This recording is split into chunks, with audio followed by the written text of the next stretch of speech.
Good Monday, everyone. This is meteorologist Dave Snyder at the National Weather Service with Alaska's statewide weather. Low pressure moving across the north and eastern Gulf Coast is bringing some light and generally normal rainfall to northern and eastern parts of southeast.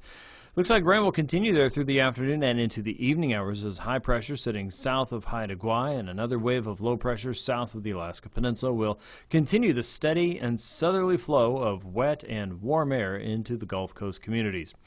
Some of that rain's extending westward down through the Kenai Peninsula, Homer and Seward, getting a little bit of wet weather today, as well as areas along the Alaska Peninsula. Low pressure just to your south of that in Sand Point is holding around 986 millibars, and that'll be the next surge of wetter weather as we move into the midweek.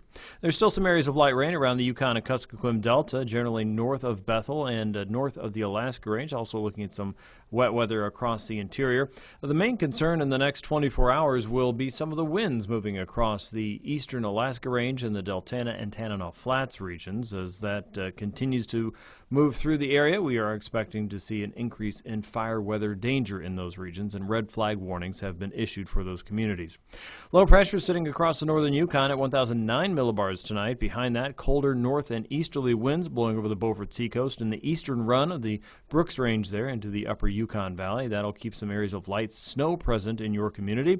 Out across the west, a 987 millibar low works out of the western Gulf of Alaska northward into the Bering Sea and over Bristol Bay.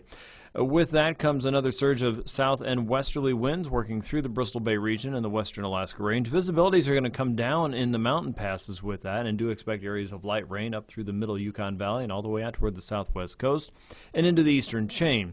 On the west side of that weather system will be rain and snow. Nothing too heavy, probably more of a rain-snow mix for most in the chain and out toward St. Matthew and west of the Pribilofs.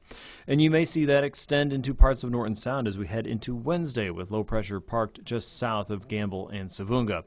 For rain showers, we go to the middle and upper Yukon valleys by Wednesday afternoon. We'll still see some residual wet weather across south central. Southeast still looking at a better chance of rain, generally north of Sitka to Gustavus and out toward Juneau, north toward Haines and Skagway.